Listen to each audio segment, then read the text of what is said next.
Do you enjoy pretending to hold to beliefs that you actually don't give a shit about as long as it owns the libs? I don't think I just owned you. Do you think I just owned you? No. See, sir, how you don't have any evidence for what you believe in? And you just kind of believe in it because either Trump has told you to, other people have told you to, etc. Like, see Well, what I I'm mean? watching It's very videos. I'm clear. watching videos of herds of people. I'm watching a video of some guy who's in Southern California getting arrested because he shot off a gun in the air and he's trying to defend his ranch and people are encroaching on him. M, why did you do it? Why did you vote for Trump? I just prefer Trump over Kamala, basically. Kamala Harris is how you pronounce her name, and why is that? I mean, first of all, Kamala wasn't an elected official. She was just given the ability to run. She didn't win democratically. So do you have something? Did she run in the... Are you Did she talking run about the against other primary? Democrats? Yes. Okay, yeah, because when you said that Kamala Harris wasn't an elected official, yeah, the vice president is on the ticket. The vice president is an elected official. And then insofar as Not for president. Not to run for the presidential ticket. I'm confused on what you're saying. Well, she would have to run in the primaries against other Democrats. To The Democrats did not. Wait, so you're put her saying in if you don't, position if to you're run saying for if president. you don't run in the primaries, then you're not an elected official, given that you're the nominee of the party. That's not true. That's undemocratic. Yes. What are because the point? Democrats What's the point of the primary? to choose the best fit for office in each party. No, so the point of the primary is to confine delegates at the DNC or the RNC to vote for a particular candidate. But ultimately speaking, what determines who the candidate of the party is based upon who the majority of the delegates at either the DNC or the RNC vote for. So yes, Kamala Harris did follow the practices of the DNC, which are equal to that of the RNC. And if you don't like them, which by the way, I also don't like them, instead of taking that on Kamala Harris, we should instead advocate for reform in the political parties themselves. But it is also important to mention the fact that this is not anti-democratic in the slightest, as the DNC and the RNC are private political organizations. They are not functions of our public government whatsoever. They're not a function of the American democracy. They're not a function of our constitutional republic. You have the right to vote for whoever you wanted in the general election. It didn't need to be Kamala Harris. It didn't need to be Donald Trump. You could have voted for yourself, quite literally speaking. So I find no anti-democratic processes here, but if you are concerned with anti-democratic processes, you would definitely never support Trump a day in your life, because he literally launched the biggest internal attack on the American democracy since the Civil War when he tried to silence the voice and the vote of every American in 2020 by installing fake votes for himself in Congress, then pressuring his VP into signing them into law as real to install himself for a second term as president, even though he lost to Biden. Anyways, would you definitely say that Kamala was your favorite candidate of all time? Like I would even possibly think about voting for Gavin Newsom. Wow. Over Kamala. I would. Dude. There's so many Democratic leaders that are way better fit for the role. I can't even think of an achievement that Kamala had in office. Hey, real quick, do you play pretend often? I listen to the Gavin Newsom podcast. No, I think it's good. listen to me. Do you often pretend to care about things that you don't actually give a shit about just because a Democrat did it? Or at I least you think enjoy a Democrat listening did it? to Kamala. I enjoy listening to the Gavin Newsom podcast. Okay. I'm a Republican. Hey, M. But I do enjoy M. Thank hearing you. what he has to say. Thank you for telling me that you enjoyed listening to the Gavin Newsom podcast.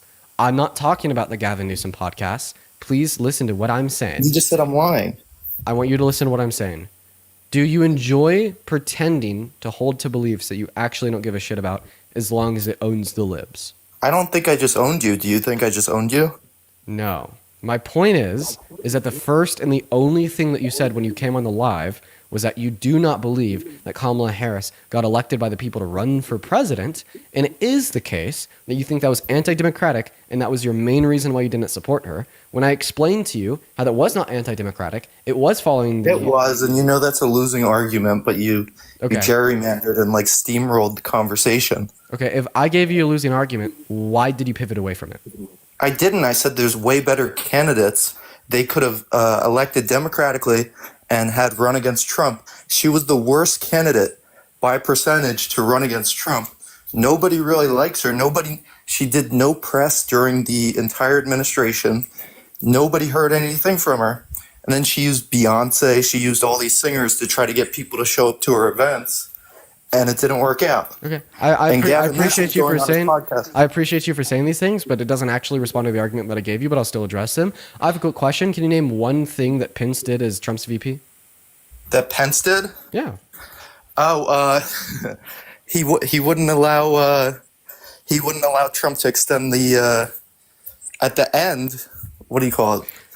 The So you know one thing you know that I'm he talking didn't. about, like you- the you- January 6th thing. So okay, and in fact, you actually don't even know one thing that he didn't do because you don't know what you're talking about. So you can't name one thing that he did do. The as a January function of 6th his thing vice that they president, passed right? a law that Trump wanted him to basically extend the vote count or, Okay, or something. so you think that Mike Pence is a traitor? What's one thing that Mike Pence did as his VP? What was one of his accomplishments?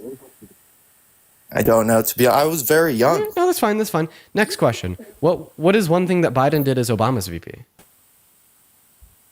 That Biden did as Obama's. Well, dude, I was even younger. I was Yeah, that's fine. like at the time, I was probably. That's fine. That's fine. What's one thing that And Cheney, you were even younger than me, what's one thing that Cheney did as Bush's VP? so you wouldn't know either.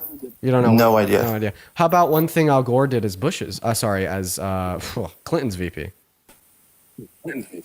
But I think something that's No. clear. Wait, so just answer my question. Can you name one thing JD that Vance is much more Hey, involved. sir, could you please name one JD thing? Vance is much more. Sir, could you please name one thing that Al Gore did as Clinton's VP? No, can you name one No, thing I that any cannot. vice president has ever done We in made the it history into a of South America? Park episode. I didn't hear that. Sorry, I Can was you name talking. one thing that any vice president has ever done in the history of our country? Any VP? Kamala ran for president. I'm talking as a function of the vice presidency. It's a function. No. Okay, so Can you? Yeah, sure. Kamala Harris passed more tie-breaking votes in the Senate than any other vice president we've had in American history. She also worked alongside Biden to pass some of the most monumental legislation in modern American history through Congress, such as the CHIPS and Science Act, such as the Inflation Reduction Act, such as the American Rescue Plan, such as the PACT Act, such as the Infrastructure Bill, just to name a few. But my point is you told me that Kamala Harris was a bad candidate because she didn't do anything while she was serving as the vice president of the Biden-Harris administration. And I just find that incredibly disingenuous because you can't name one thing that any vice president has ever done in the history of our country. So when you say that she didn't do anything as his VP, 9 out of 10 liberals you say that to won't be able to name anything that she did because the average American, honestly, is not that educated on what vice presidents do. But you don't know either. You don't know one thing that any vice president has ever done. I just find that argument incredibly disingenuous. My microphone turned off. Why did that happen? I muted you so I could speak without interruption, but please feel free to respond to what I said. What did you say? What did you say again? I was just talking. Oh, what did I say? Well, I'm not going to repeat myself for you because I was incredibly concise. I was incredibly clear. You know what? Fine. I'll repeat myself one last time. So listen close. 5, 4, 3, 2, 1. Listen to me. Okay. I'll repeat myself. You said that Kamala Harris was a bad candidate because she had no accomplishments as Biden's VP, but you couldn't name one thing any vice president has ever done in American history. So I find that question to be incredibly disingenuous because it is the case that the average American doesn't know anything that Kamala Harris did, not because she didn't do anything, not because she didn't have any accomplishments. I was able to give you 5 of them, but rather because the average American doesn't really follow what vice presidents do at all. And my evidence for that is you. So I find that argument very hypocritical and very dishonest. Go ahead, unmute, and respond. You keep muting me mid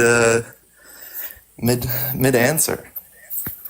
But anyway, she didn't take press questions. She wasn't in the media.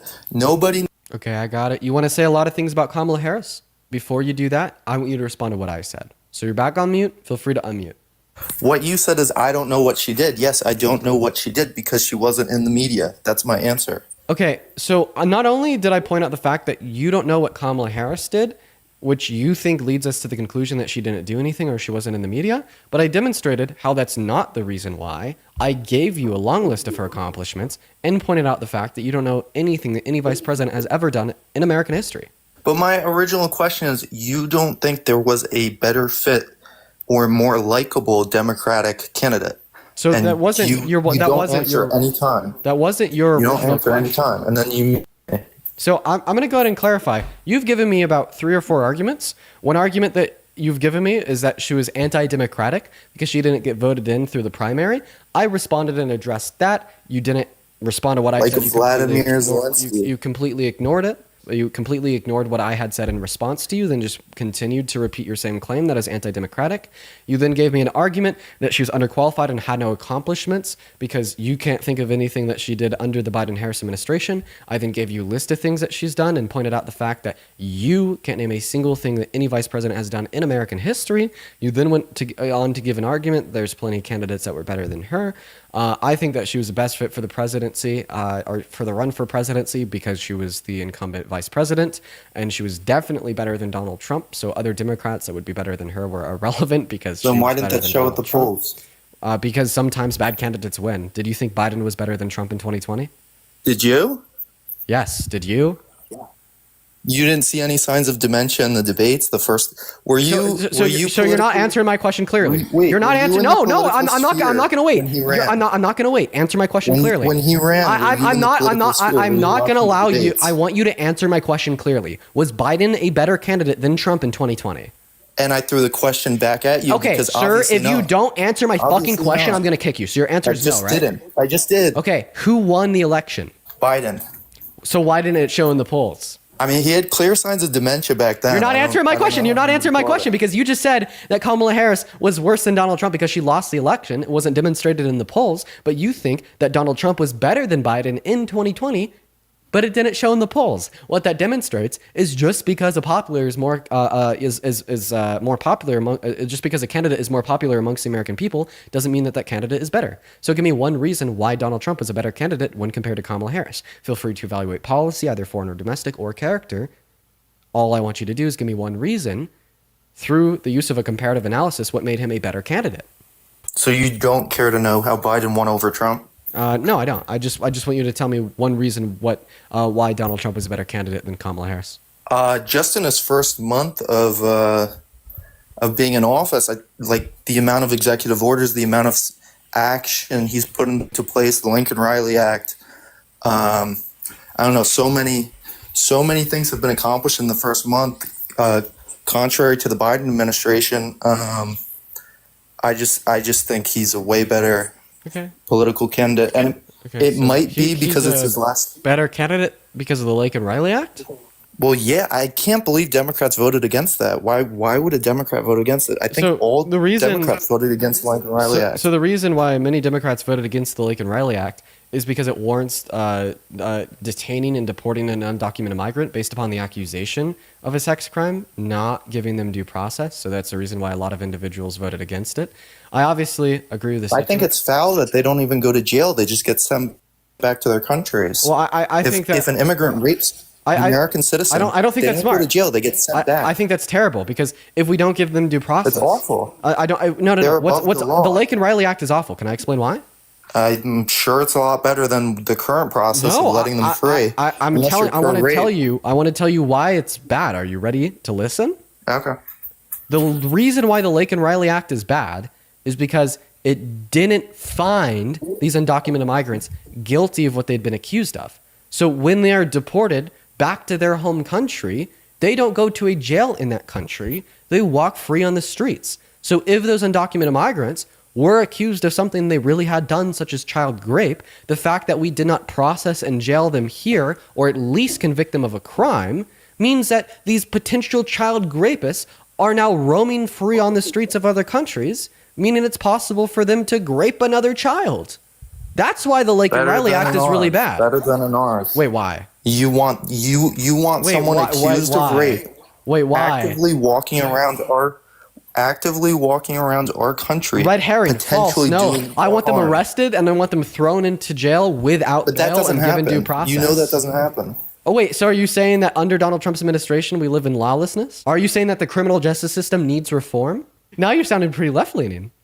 Also, the only rapist that I know has been found guilty of rape and has been left to roam free in the streets is who? Donald J. Trump. Don't act like you care about rapists roaming free in the streets when you literally elected a rapist roaming free in the streets to roam free in the halls of the White House. Did you watch the CNN interview with Marjorie Taylor, or what's her name? Now you're fucking pivoting. accuser? Stop pivoting, bro. What are you're talking about a CNN interview with Marjorie Taylor Greene. What the fuck are you saying? You just brought up this fact that, dude, okay, can I kick the chat? The accuser. Ops on kicking this the guy? accuser. Ops on kicking this guy? What's her name? The accuser. What's her name? You know what she said? She's not the accuser. She She's said, the "I victim." think it's sexy." Oh, she thinks grape is sexy? Is that what you think she said? You saw the same clip as me. You just quoted it more than I did. So how much money do you want to bet that you're wrong? I've watched it 10 plus times, the full length so interview. you're pretty confident in it. So let's bet some money. How much? You quoted it better than I. So you know it better than I don't me. think that she said that she thinks grape is sexy. You do. So let's make a bet. Then how did you quote it? No, that's not what I said. That's what you said. I was literally reiterating what you had said. I don't did think not that say that. Eugene Carroll said that I said she says it's sexy. You said in a more lengthy thing, she thinks blank is Okay, sexy. I think that you're wrong. I do not think she said that she thinks grape is Then sexy. how'd you know that quote? Because this is an argument made by many Trump supporters. How much money do you want to bet that you're right and I'm wrong? Because I want to bet you money. Pull up the clip. Pull up the clip. Yeah, but I want to bet you money first. You since won't you're pull up the confident. interview? I will, but let's first make a bet. How much money do you It's want to bet? CNN. I don't know. You're probably a lot richer than me. I know these debates pay. How much money do you want to bet? Do $5 Venmo. Why not more? What about 50? You're saying those words didn't come out of her mouth. Yeah, she never said that she thinks grape is sexy. She said that other people think grape is sexy. That's technically what she said. Yes. She said, I think people would think it's sexy. Okay, so why be You're so disingenuous. Dude, yeah, get off my life, bro. That's not disingenuous. Not only are you just being incredibly disingenuous, and then you're actively lying because as soon as I hold you to the fucking fire and I'm like, bet me money on your talking point, you then admit that you knew that she didn't say that. That is so disingenuous. That is so spineless. He just lied. He just straight up lied. He knew that he was wrong. He knew that he got caught. So he just admitted to lying. Dude, spineless behavior, bro. Spineless behavior. Because Didn't you just say that you voted for Trump because of America First, even though he's done nothing to make the legal means of migration better, actively thwarted plans to make them better, and he supports deporting undocumented migrants, which under your own beliefs would make America weaker? So why is making America weaker putting America first? I think there's an argument against that with just the balance of foreign workers and our own workers. And one big thing right now is our birth rates are really low. So I think that's going to supplement us being able to compete in the future. Wait, you are literally arguing against your own points and then arguing for mine. You're the one that said migration makes America stronger. And now you're saying, our birth rates, one moment. Now you're saying that our birth rates are on a decline, all the more reason for migration.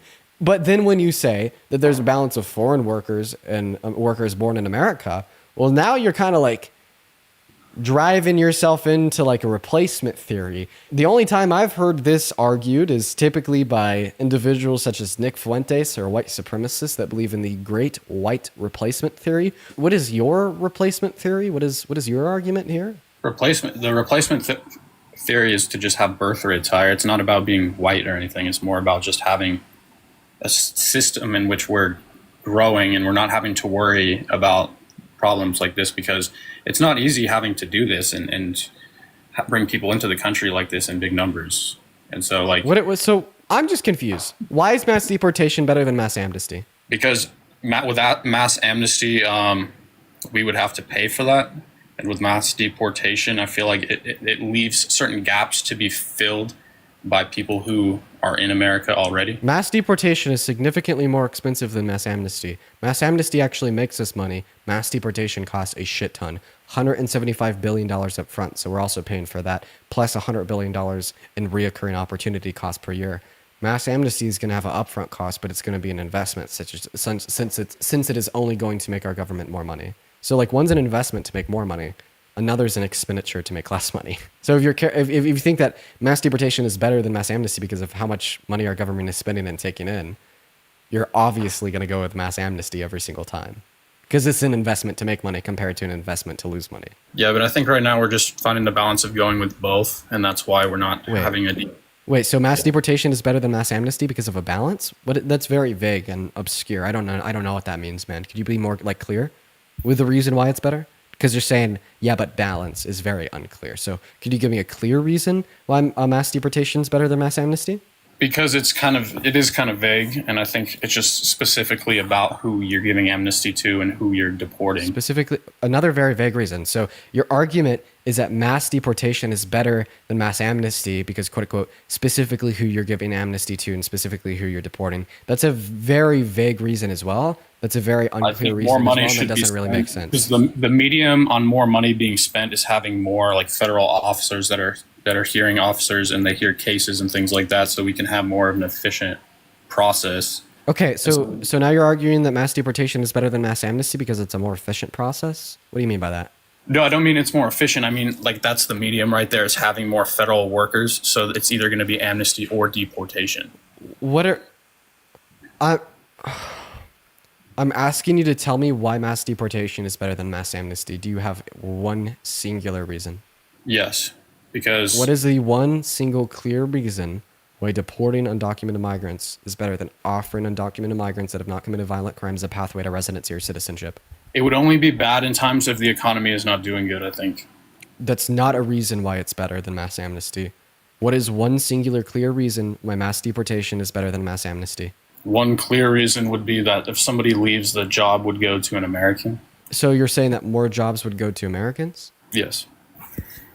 Okay, so you support DEI because you no longer want the most qualified candidate. You no longer want a candidate based upon merit or performance in a job interview, but you just want to give preferential treatment with the use of diversity, equity, and inclusion to an American. I don't know how DEI is out of a pool of just Americans.